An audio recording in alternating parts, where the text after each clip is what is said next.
Hello friends, ਅੱਜ ਅਸੀਂ ਬਣਾਉਣ ਜਾ ਰਹੇ ਹਾਂ ਬ੍ਰੈਡ ਟੋਸਟ। ਇਹਦੇ ਲਈ ਅਸੀਂ ਲਾਂਗੇ ਆਟਾ ਬ੍ਰੈਡ। ਤੁਸੀਂ ਹੋਰ ਵੀ ਕੋਈ ਬਰਾਊਨ ਬ੍ਰੈਡ ਹੈ ਕੁਝ ਲੈ ਸਕਦੇ ਹੋ।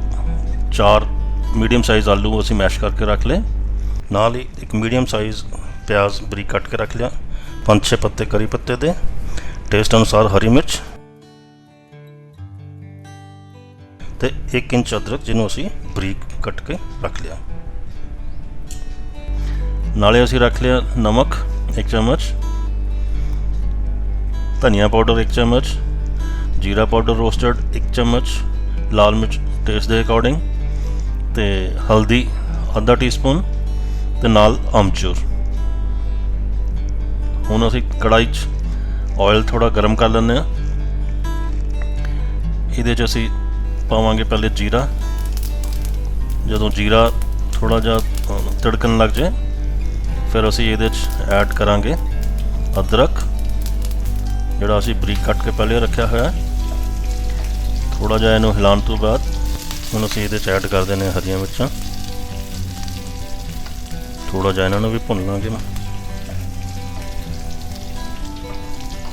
ਤੇ ਇਸ ਤੋਂ ਬਾਅਦ ਅਸੀਂ ਐਡ ਕਰਦੇ ਹਾਂ ਕਰੀ ਲੀਵਸ, ਕਰੀ ਪੱਤੇ ਦੇ ਪੱਤੇ ਜਿਹੜੇ ਅਸੀਂ 5-6 ਲਏ ਸੀ ਉਹ ਵੀ ਵਿੱਚ ਦੇ ਕ੍ਰਿਸਪੀ ਹੋਣ ਤੱਕ ਭੁੰਨਦੇ ਹਾਂ।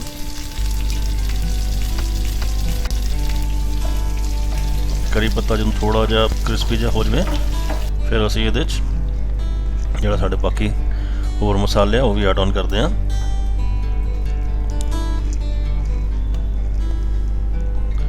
ਹੁਣ ਅਸੀਂ ਇਹਦੇ 'ਚ ਪਾਉਂਦੇ ਹਾਂ ਪਿਆਜ਼। ਪੂਰਾ ਪਿਆਜ਼ ਬਰੀਕ ਕੱਟਿਆ ਹੋਇਆ ਅਸੀਂ ਪਹਿਲੇ ਰੱਖ ਲਿਆ ਸੀ। ਇਹਨੂੰ ਅਸੀਂ ਜ਼ਿਆਦਾ ਬਰਾਊਨ ਨਹੀਂ ਕਰਾਂਗੇ,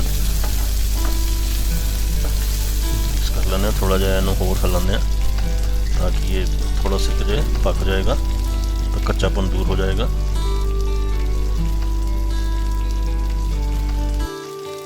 मसाला साडा 2 मिनट तक असी इसनूं भुन लिया। ये हुण ऑलमोस्ट रेडी है। ਇਹਦੇ 'ਚ ਹੁਣ ਅਸੀਂ ਹਲਦੀ ਮਿਕਸ ਕਰ ਦਿੰਦੇ ਹਾਂ ਤੇ ਇਸ ਨੂੰ ਵੀ ਪਿਆਜ਼ ਦੇ ਨਾਲ ਥੋੜਾ ਜਿਹਾ ਹੋਰ ਭੁੰਨਦੇ ਹਾਂ। ਹਲਦੀ ਨੂੰ ਭੁੰਨਣ ਤੋਂ ਬਾਅਦ ਹੁਣ ਅਸੀਂ ਇਹਦੇ 'ਚ ਜਿਹੜੇ ਆਲੂ ਅਸੀਂ ਪਹਿਲੇ ਮੈਸ਼ ਕਰਕੇ ਰੱਖੇ ਹੋਏ ਆ ਉਹ ਵੀ ਐਡ ਕਰ ਦਿੰਦੇ ਹਾਂ ਤੇ ਇਹ ਸਾਰਾ ਇਹਦੇ 'ਚ ਚੰਗੀ ਤਰ੍ਹਾਂ ਮਿਕਸ ਹੋ ਜਾਏਗਾ। ਆਲੂ ਦੇ ਵਿੱਚ ਮਸਾਲੇ ਅੱਛੀ ਤਰ੍ਹਾਂ ਰਚ ਜਾਣਗੇ। ਇਹਨੂੰ 2 ਮਿੰਟ ਤੱਕ ਅਸੀਂ ਭੁੰਨਾਂਗੇ। ਹੁਣ ਸਾਡਾ ਆਲੂ ਜਦੋਂ ਅੱਛੀ ਤਰ੍ਹਾਂ ਮਿਕਸ ਹੋ ਗਿਆ ਇਹਦੇ 'ਚ ਹੁਣ ਅਸੀਂ 1 ਚਮਚ ਨਮਕ ਪਾ ਦਿੰਦੇ ਹਾਂ, ਧਨੀਆ ਪਾਊਡਰ, रोस्टेड जीरा ते लाल मिर्च। हल्दी असी पहले पा चुके हैं। सारा कुछ असी हुण मिलावांगे। थोड़ा अमचूर पाउडर भी पा लिया। ये हुण असी सारा मिक्स कर लेना ते साडी स्टफिंग तैयार हो जाएगी जिहड़ी असी बाद दे विच ब्रैड दे विच भरनी है। 2 मिनट इहनूं कुक करन दे नाल हुण रेडी हो गया। मसाला भी मिक्स हो गया सारा इक्को जिहा ते हुण असी इसनूं ब्रैड की फिलिंग लिए यूज़ करते हैं।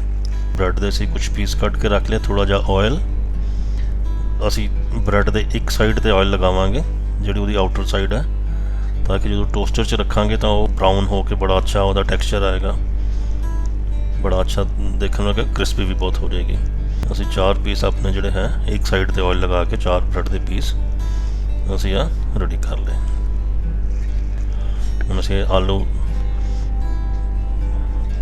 ਵੱਡਾ ਟੇਬਲ ਸਪੂਨ ਭਰ ਕੇ ਜਿੰਨਾ ਉਹਦੇ 'ਚ ਪੈ ਸਕਦਾ ਬ੍ਰੈਡ ਦੇ ਜਿਹੜੀ ਸਾਈਡ 'ਤੇ ਆਇਲ ਨਹੀਂ ਲਗਾਇਆ ਸੀ ਉਹਦੇ ਉੱਤੇ ਅਸੀਂ ਇਸ ਨੂੰ ਚੰਗੀ ਤਰ੍ਹਾਂ ਫੈਲਾ ਦਿਆਂਗੇ।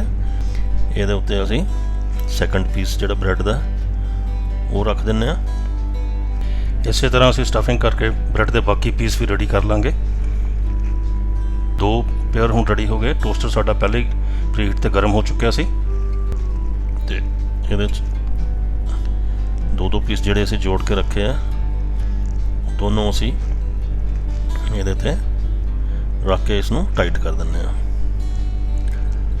2 ਮਿੰਟ ਦੇ ਵਿੱਚ ਕੁੱਕ ਹੋ ਕੇ ਰੈਡੀ ਹੋ ਜਾਏਗਾ ਤੇ ਹੁਣ ਅਸੀਂ ਇਸ ਨੂੰ ਖੋਲ ਕੇ ਦੇਖ ਲੈਂਦੇ ਹਾਂ। ਵਾਹ ਕੀ ਬਾਤ ਹੈ। ਬ੍ਰੈਡ ਟੋਸਟ ਸਾਡੇ ਬਣ ਕੇ ਆਲਮੋਸਟ ਤਿਆਰ ਨੇ ਤੇ ਇਹ ਅਸੀਂ ਸਰਵ ਕਰਾਂਗੇ ਜੀ ਖੱਟੀ ਮਿੱਠੀ ਚਟਨੀ ਜਿਹੜੀ ਇਮਲੀ ਗੁੜ ਪਾ ਕੇ ਤੜਕ ਕੇ ਬਣਾਈ ਹੈ। ਤੇ ਲਓ ਜੀ ਤੁਹਾਡਾ ਬ੍ਰੈਡ ਟੋਸਟ ਰੈਡੀ ਹੈ। ਜੇ ਤੁਹਾਨੂੰ ਸਾਡੀ ਇਹ ਵੀਡੀਓ ਪਸੰਦ ਆਈ ਹੋਵੇ ਤਾਂ ਲਾਈਕ ਸਬਸਕ੍ਰਾਈਬ ਤੇ ਬੈਲ ਦਾ ਬਟਨ ਜ਼ਰੂਰ ਦਬਾ ਦੇਣਾ ਤਾਂ ਕਿ ਸਾਡੀਆਂ ਆਉਣ ਵਾਲੀ ਵੀਡੀਓਜ਼ ਤੁਹਾਨੂੰ ਸਭ ਤੋਂ ਪਹਿਲੇ ਦਿਖਦੀਆਂ ਰਹਿਣ। ਥੈਂਕਸ।